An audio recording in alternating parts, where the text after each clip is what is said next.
Yeah, recording footage for this video is going to literally be the bane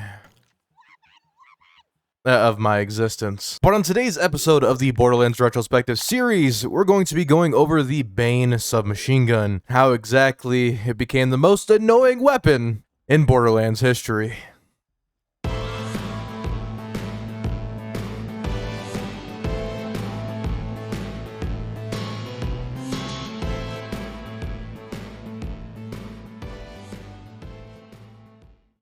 Now, in order to obtain this monstrosity of a weapon, you must do the side mission that you can obtain from outside of Moxie's bar in Sanctuary, which is called The Bane.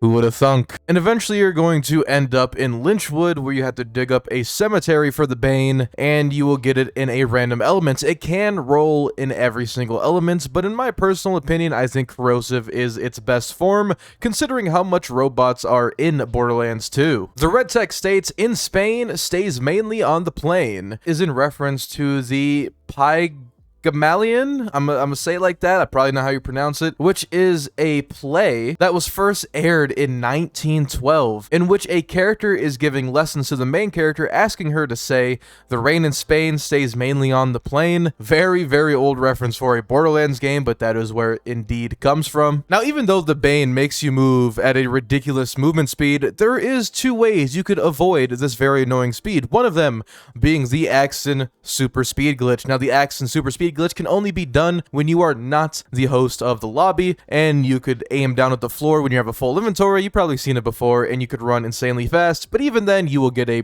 pretty major reduction in movement speed. This doesn't send the host the thing saying, hey, I'm done aiming down sights, remove my movement speed. So what that means is I can constantly aim down sights, drop my gun, pick it back up, aim down sights, drop the gun, pick it back up, aim down sights, drop it down, you know, continue doing this over and over again until I have the movement speed that I desire.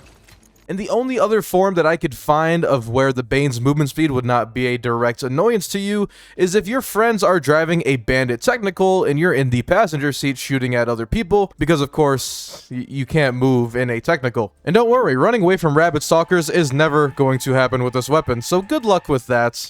Some funny things to note about the Bane SMG is that audio files from the Bane will still play when all of your game volume is set to 0. Don't believe me? Let's do it right now. Going into my audio, music down, sound effects down, dialogue down, and we pull out the Bane. I can still hear it. I have everything off on my game. No other sounds are playing, but no. The Bane continues to play through your game, so that's cool. There's also a bug with the Bane where if you swap weapons during the reload dialogue, all your weapons will maintain the Bane's dialogue. And if you don't believe me, you already hear it right now. I am holding the grog nozzle, but it sounds like the Bane. And you cannot fix this unless you restart your game completely. This is not an intended feature, but apparently according to many Reddits and responses from developers, they kept this in the game just because they thought it as a more trolly event and more funny. Considering the gun is one massive troll, this just added on top of it, and honestly, I don't blame them. This is honestly hilarious. And if you are curious who voiced the Bane's voices, it is actually Ashley Birch herself. If that name rings a bell, that is because Ashley Birch is actually the voice of Tiny Tina across the Borderlands games. But now that all the cool facts are out of the way, how did this become the most annoying gun in the Borderlands series, and why exactly do people remember it for being so iconic? Well, the gun did gain a lot more traction in the community when the likes of Admiral Baru, Gathalion, and Morning Afterkill set themselves off to do the Hoplite Bane Easter egg for Lord of the Rings, where they ran a very, very far distance using a Bane SMG and the Hoplite. The Hoplite gave them a single HP, basically removing their health gate as a whole. So they had a weapon that made them move incredibly slow, was incredibly annoying, and they were one-tappable by anything in the game pretty much, and it made for a very, very entertaining challenge run, which is still up on YouTube to this day. I got him thought locked. He's hurt really bad. He's gonna die fast. Yeah. Thought Did you know that Danky King was the blue hedgehog who collected rings? Yeah. Wait, who is it?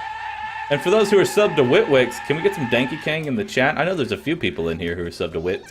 Now, if you are unfamiliar with the Lord of the Rings Easter egg within Borderlands 2, let me give you a quick rundown.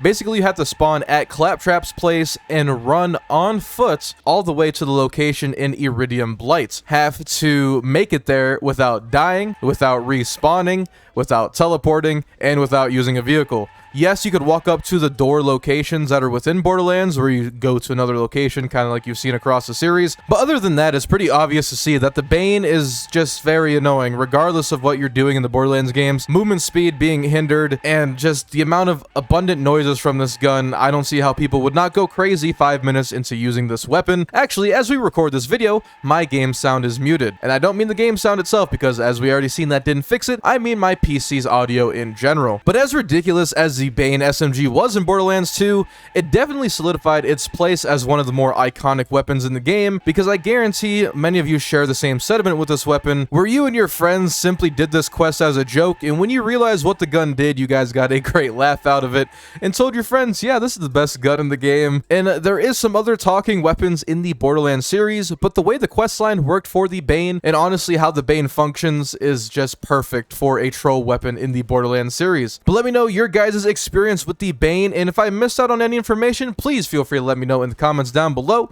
And if you want to see more episodes in the Borderlands Retrospective series, make sure you give this video some love, spread it out to more people in the Borderlands community. I do want to bring this series back now that the holiday season is over. I hope everyone enjoyed their holidays, but that's really it for me, guys. I'll see you all in the next Borderlands video. Bye-bye.